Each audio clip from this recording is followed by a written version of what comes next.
Ayaw ng mga uod. Ala, may bunga ng talong. Kini diri ka dili kay siya mainitan mo nang dili siya mag-dry. Kini diri dali mo pinakauna mag-dry kini na sa tumoy.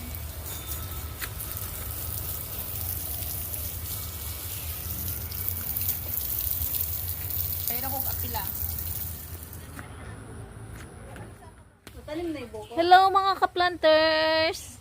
Ito yung tanim ng kaibigan ko dito. Oh, sili naman to. Kumpleto yung kanya. May malunggay. At saka nakapagpatubo din siya ng ano oh.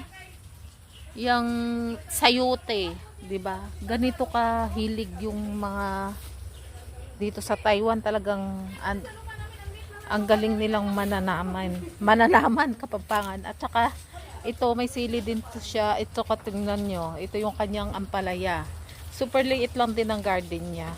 Ayun, mayroon ng may talbos kamote.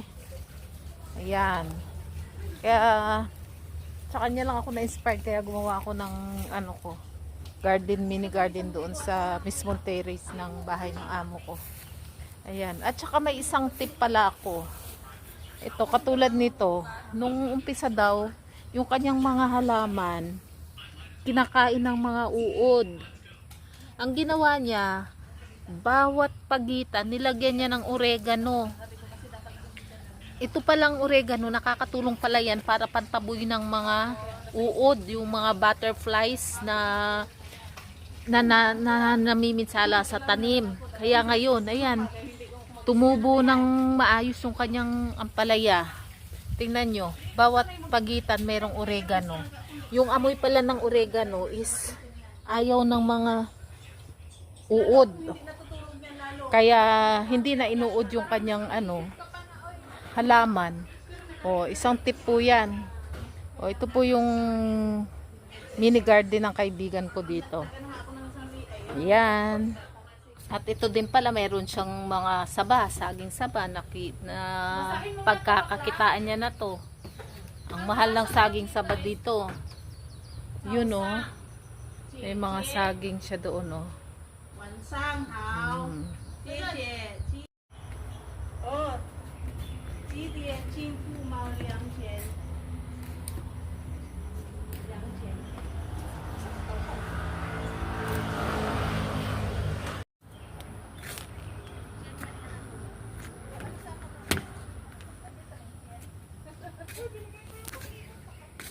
Oh, yan po yung mga halaman niya oh.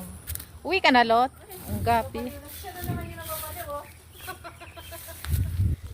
At saka tingnan mo rin, nag-experiment din siya. Ala, may bunga ng talong.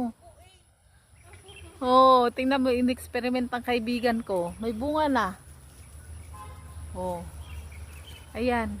Kaya kahit dyan sa atin, kahit na mayroon tayong may maliit lang na espasyo dyan sa atin, kaya-kaya nating magtanim ng kakainin natin dito sa kanya farm. Pero tingnan nyo, ito lang, meron siyang mga paraan na pwedeng makapagtanim tayo sa mga may maliliit na space lang.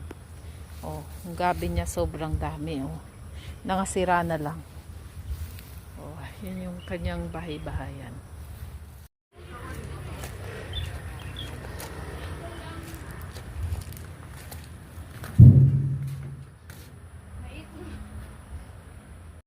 Oh, ayan, meron din siyang sibuyas dahon at saka meron din siyang lemongrass, tanglad, o diba?